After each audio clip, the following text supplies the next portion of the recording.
Russia ও ইউক্রেনের মধ্যে যুদ্ধ যেন আরও তীব্র হচ্ছে।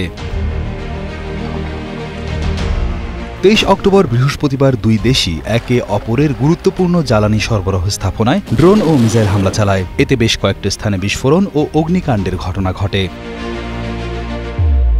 রাশিয়ার প্রতিরক্ষা মন্ত্রণালয় জানিয়েছে, তারা ইউক্রেনের বিদ্যুৎ অবকাঠামো ও ড্রোন তৈরির কারখানা লক্ষ্য করে বড় আকারে হামলা চালিয়েছে। এসব স্থাপনা ইউক্রেনের সামরিক শিল্পকে সাহায্য করত।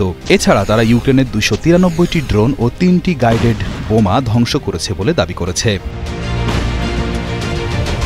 অন্যদিকে ইউক্রেন বলছে, তারা রাশিয়ার রিয়াজান শহরের তেল শোধনাগারে হামলা চালিয়েছে। ওই স্থানে প্রধান যন্ত্রপাতিতে আগুন ধরে যায় এবং বড় ধরনের বিস্ফোরণ ঘটে।